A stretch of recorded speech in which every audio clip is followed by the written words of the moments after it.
হওয়া আচ্ছা ভার্সিটি ভাইয়া, তরুণী এটা হত্যা তোমাদের ওই মামলার ভার্সিটির 4 জন কেসটা আসামি না? গতকাল চারজন এত সহজে কেমনে পালাইলো? Something is wrong Sumit. তুমি তাড়াতাড়ি বাসায় চলে যাও তাহলে। তুমি কোথায়? আমি তো বাইরে, আমি তো বাসায় না, আমি তো ওয়ার্ল্ড ইউনিভার্সিটির কাছে। আমি তো আশেপাশেই আছি। আচ্ছা তুমি যেখানে আছো তুমি ওইখানেই থাকো। আচ্ছা ঠিক আছে, এই যে এদিকে আমি, আমাকে দেখছো? দিকে এই যে এদিকে তাকাও, আর এখানে আমি। আমাদের লাইফটাও এক সময় আর সবার মতোই সিম্পল অ্যান্ড হ্যাপি ছিল, তবে হ্যাপিলি এভার আফটার বলে হয়তো রিয়েল লাইফে কিছু হয় না। আয়শা, এবার বল ট্রুথ না ডেয়ার? ট্রুথ। এই না না, এইবার তো ডিয়ার নিতেই হবে। ওকে, ডিয়ার। কি ডিয়ার দিবি তোরা বল? আমাদের সবার সামনে তোর স্মোক করে দেখাতে হবে। আরে ওকে সিরিয়াস? আমি স্মোক করব? No way. Dare is dare, right? Come on girl, don't break the circle. কি করে খাস এসব ছাই পাস? আমি ইব্রাহিম রিপোর্ট করছি সরাসরি আমাদের ভার্সিটির ক্যাম্পাস থেকে। আজকের প্রশ্ন একটাই, স্বাধীনতা, ফ্রিডম কিংবা ইন্ডিপেন্ডেন্স ক্যাম্পাসের ভেতর এভাবে ওপেনলি স্মোক করা? দোস্ত, ওই ছেলেটা আমাদের দেখে ভিডিও করতেছে কেন? আপনি ভিডিও কেন করছেন? কে আপনি?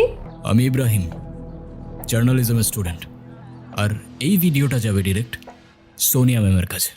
সরি, আর আমি তো স্মোক করি না। সে তো ওরা ডেহার দিছিল, সেই জন্য। আপনি ভিডিওটা ডিলিট করে দেন না প্লিজ। তাহলে যতক্ষণ তোমার মায়ের নাম্বার না দিচ্ছ ততক্ষণ ভিডিওটা আমার কাছেই থাকুক। চললাম বস। আপনি আমার মায়ের নাম্বার চেয়েছিলেন না? নেন, যা খুশি বলেন, ভিডিও দেখান, যা ইচ্ছা করেন। হ্যালো আন্টি, আসসালামু আলাইকুম। ওয়ালাইকুম সালাম। আপনি কে?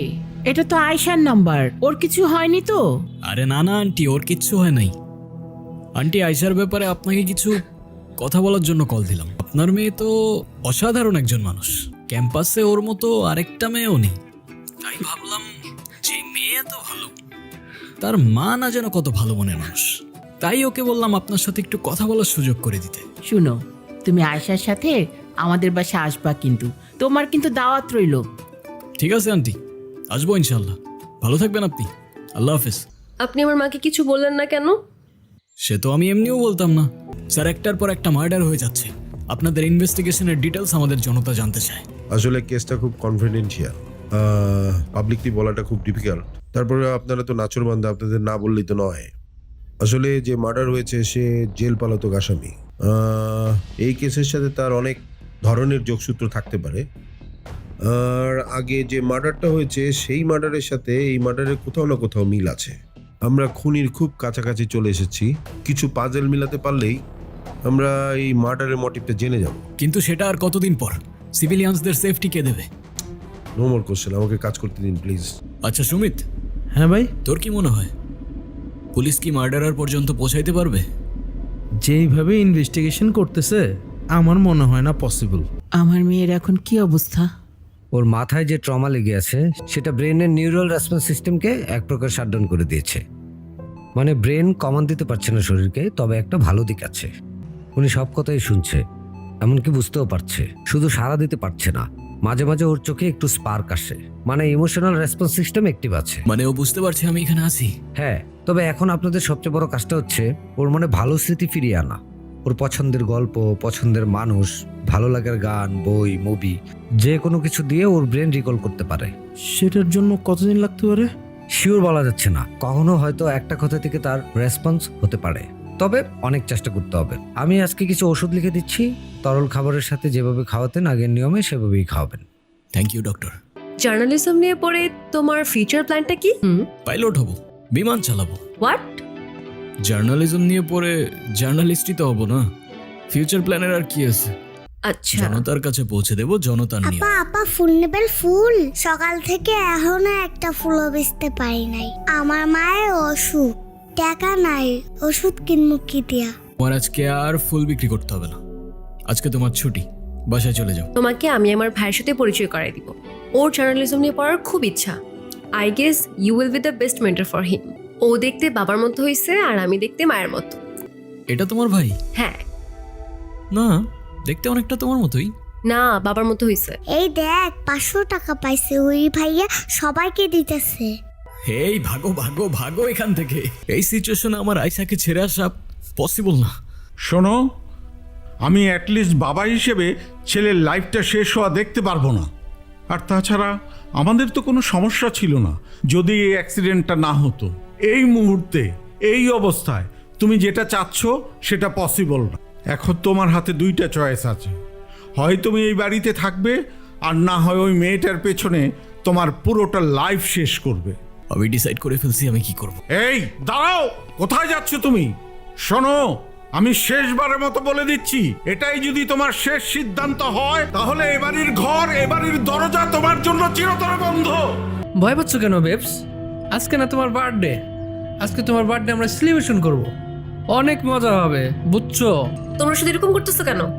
কি আবার করলাম আমরা? আমরা তো জাস্ট ওর বার্থডে সেলিব্রেশন করতেছি। এক্সকিউজ মি, হ্যালো হ্যালো, আমাকে ছাড়া আবার কিসের সেলিব্রেশন হচ্ছে? The party is over, get out please. আর ক্লাস করার দরকার নেই আজকে, ওর গাড়িতে উঠায় দাও, আর তুমিও বাসায় চলে যাও, কেমন? তুমি ওদের কিছু বলো না কেন? ওরা যা বলবে তাই করতে হবে নাকি?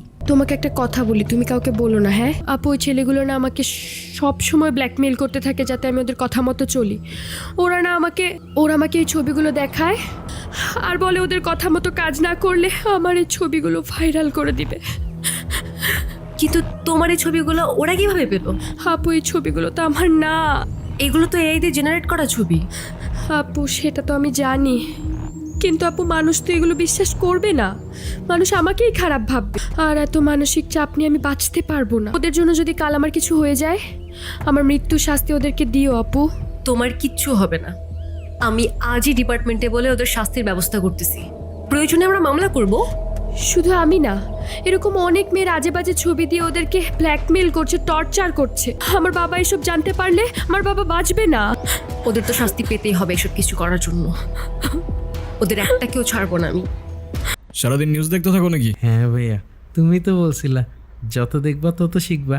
বছরের শুরুতেই সদ্য গ্রেপ্তার হওয়া আচ্ছা ভার্সিটি ভাইয়া, তরুণী এটা হত্যা তোমাদের মামলার ভার্সিটির 4 জন কেসটা আসামি না? গতকাল রাতেই জেল থেকে পালিয়েছে। এই যে দিকে তাকাও, আর এখানে আমি এখানে অনেক যন্ত্রণায় সময়গুলো পার করছো তুমি, যারা দায়ী তারা শাস্তি পেয়েছে। এবার নতুন বছরটা তোমার নতুন করে শুরু হবে। এতদিন তো অন্যের মৃত্যুতে অনেক উৎসব করেছিস না, এবার একটু নিজেরটাতেও করে দেখ। আমাকে ক্ষমা করে দে। আরে যে মেয়ের জন্য এত কিছু করতেছস, সে মেয়ে তো মারাও যায় নাই, তাহলে কেন ওরা মারতেছস? আমার পরিবারের দিকে কেউ চোখ তুলে তাকালেও তার জীবন আমি জাহান্নাম করে দিতাম। Happy new year. আপনার সাথে যে আরেকজন ছিল, উনি কোথায়? ও ভাইয়ার তো কাজ শেষ, তাই ভাইয়া ভ্যাকেশনে গেছে। আমি জানি তুমি সব শুনতে পাচ্ছ, তোমার আর ভয় লাগছে না, না ভয় না কষ্ট, কোনো কিছুই তোমায় আর ছুঁতে পারবে না। নতুন বছরটা নতুন করে শুরু হবে তোমার, নতুন একটা দুনিয়া শুরু হবে আমাদের, যেখানে শুধু তুমি আর আমি